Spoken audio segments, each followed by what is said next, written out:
Hi everyone. मैं पहली बार चैन के को सुनने वाली हूँ।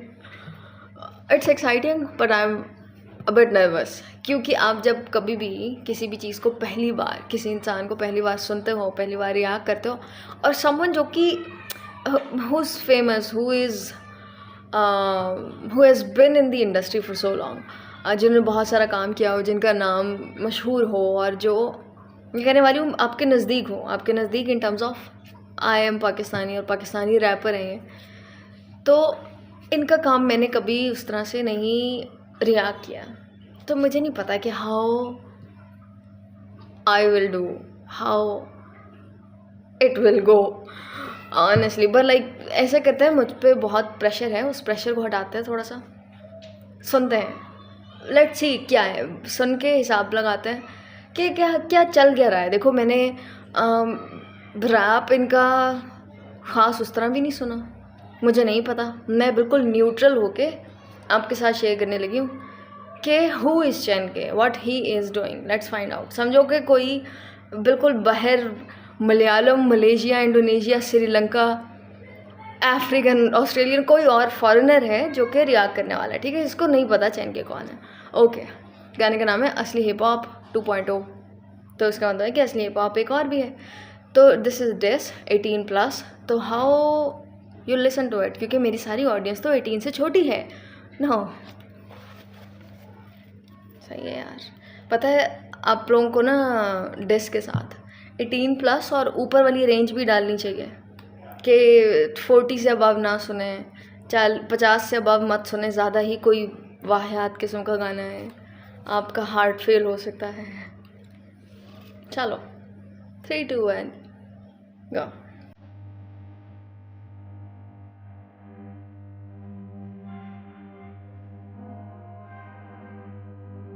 मुझे कलर्स अच्छे लग रहे हैं।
कुछ तो बोलना ही पड़ेगा। अच्छा, मैं ना कॉन्सेप्ट को और रैप को, उसका टेक्निकल एस्पेक्ट को, दोनों चीज़ों को अलग रखूँगी। मेरा व्यू डिफरेंट है, मेरा ओपिनियन डिफरेंट है, और मैं I totally respect his opinions. मैं उसके ऊपर आती हूँ पहले तो। उससे बड़ी बात, एक आर्टिस्ट कितना टैलेंटेड है ये एक डिफरेंट बात है, और एक आर्टिस्ट कितना फेमस है ये एक डिफरेंट बात है। आप you can be the most talented person in the room, but still you can have less views, lesser audience, कम लोग आपका गाना सुन रहे हैं, कम आपको बुलाया जा रहा है, कम आपका नाम मशहूर है। ये दोनों बातें बहुत मुख्तलिफ हैं। एक कमर्शियल चीज़ प्रोड्यूस करना एक डिफरेंट स्किल है, अपने काम को मोनेटाइज करना, अपने काम को बिल्कुल वायरल लेके जाना, उसका एक अलग रेसिपी है। और वो ये बिल्कुल ठीक कह रहे हैं, उसका रेसिपी ये है कि इंस्टाग्राम पे फॉर एग्जांपल आपको बहुत ऑडियंस चाहिए और आप लड़की हो, तो आप छोटे कपड़े पहनो, आप you show off your body, cleavage और दिस एंड, आपको पता है ये उसको इंस्टाग्राम भी पुश करता है। और इंस्टाग्राम क्या पुश करता है ना, कि एक बंदा है जो भाई 4 सेकंड 5 सेकंड से ज़्यादा स्टेयर कर रहा है आपकी पिक्चर को, तो वो उसको पुश करेगा। तो ये एआई पकड़ लेती है कि ठीक है, ये वाली चीज़ तो हम, it has to go viral, this person has to become famous. इसी तरह म्यूज़िक है, और उस म्यूज़िक को ऐसा नहीं है कि जो हनी सिंह या बादशाह ये चीज़ों को प्रमोट करते हैं, बल्कि ऐसा है कि ये चीज़ें आप लोग कंज्यूम करते हैं, जिसका मैं स्टार्ट में बात कर रही हूँ कि मेरा ओपिनियन डिफरेंट है। People want that. एक आर्टिस्ट को अगर आप टफ टाइम दो कि भाई मैं I don't watch this, I don't take this, तो वो नहीं प्रोड्यूस करेगा। लोगों को वायरल जाना है, लोगों को फेमस होना है, लोगों को हाइट्स पे जाना है, मगर एक बिल्कुल बेसिक सी बात है कि ह्यूमन नेचर, उसको आप नहीं बदल सकते। ह्यूमन नेचर ये है कि वो नेगेटिविटी, बुरी न्यूज़, इस तरह लड़कियां, गाली गलौज, नशे, ये सब ज़्यादा देखते हैं। ऐसा नहीं है कि बादशाह कर रहा है तो लोग देख रहे हैं। बादशाह फॉर एग्जांपल इस तरह की वीडियोस बनाना बंद कर दें, तब भी आप काइली जेनर को देखोगे, तब भी आप किसी और कंट्री के, किसी रशियंस को देखोगे। तो अब ये मसला आपका है, ठीक है। ये बात को हटा के, बाकी सारे ओपिनियंस को हटा के, रिलीजन को हटा के, रिलीजन पे मैं एक रिमार्क दे देती हूँ, ये कि अगर फॉर एग्जांपल एक बंदा बहुत रिलीजियस हो जाता है, तो मेरे ख्याल से ये एक ना प्रॉब्लम बन जाती है। फॉर एग्जांपल मैं बहुत रिलीजियस हो गई हूँ, तो मैं अब लोगों के मुंह में ठोंस नहीं सकती कि यार आप भी हो ना, क्योंकि मुझे हिदायत आ गई है तुम भी करो, क्योंकि मैंने दुपट्टा लेना शुरू कर दिया तुम भी करो। या मैं लोगों को इस तरह देखने लगूँ कि मैं क्योंकि दुपट्टा ले रही हूँ तो मैं सुपीरियर हूँ, आप नहीं ले रहे हो तो आप जहन्नम में जा रहे हो। सबसे बड़ा गलत काम मजहबी लोग ये करते हैं कि वो जज करने लगते हैं। Non religious people don't do that. अब मुझे मेरे सामने अबाया वाली लड़की आ जाए, ग्लव्स वाली लड़की आ जाए, एक्सट्रीम पर्दादार आ जाए, मैं उसको जज नहीं करती कि यार इसने ये क्या किया हुआ है, क्यों किया हुआ है, इतनी कंजर्वेटिव है। I like it's okay, it's fine, मगर वो मुझे जज करेगी कि मैंने क्या पहना हुआ है। तो ये तो मैं समझ आ रही है कि ईगो का इशू बन जाता है, उसका मेंटल सुपीरियॉरिटी वो फील कर रहा है। रिलीजियस लोगों का ये इशू है, नॉन रिलीजियस का नहीं है। खैर, ये सब बातें पर्सन टू पर्सन वेरी करती है, उनका ओपिनियन है, मेरा ओपिनियन है, नोबडी नोज़ के चलो क्या, ठीक है, उनके लिए वो सही है, मेरे लिए वो सही है, सही है, okay. The song, the important stuff, amazing, incredible, incredible. मैं ये सोच रही कि मैंने क्यों नहीं अभी तक इनको रिएक्ट किया था, क्यों नहीं अभी तक सुना था। वाह, मतलब technically the music is good, the bars, the flow, the rhyming, the cadence, पूरा गाना है is a great piece. High note पे स्टार्ट होता है और उसके बाद डिफरेंट हो जाता है फ्लो, और किस तरह से उन्होंने पूरा लिरिसिज्म को नरेट किया, the articulation, everything is good, it's top notch, it's pure wrapper,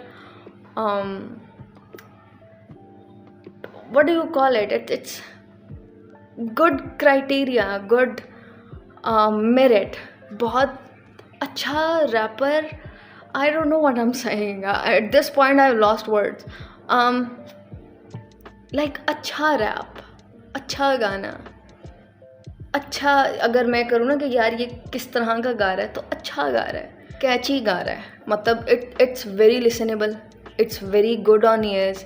आपका दिल चाहता है कि ओके यार, इट्स वेरी, ये होता है ना कन्विंसिंग गाना, आप सुनना चाहते हो, आप रैप, और तुमको पता है रैप होता भी इसलिए कि आप brutally you are just saying real shit, you are talking about real stuff, तो वो बड़ा लिसनेबल है, बड़ा ही amazing stuff. The way he did it, the way he does the rap is kind cool, kind good, loved it. हाँ, मैं ये कहूँगी आपको, 10K को, if he watches this video, you should do it more. अगर आप कहते हो ना कि मैंने कभी इसको रैप को घर चलाने का ज़रिया नहीं बनाया, या मैंने इसको बहुत, it's not my profession personally, why not, मतलब क्या प्रोफेशन बुरी बात है? You are doing it good, but you should do it more.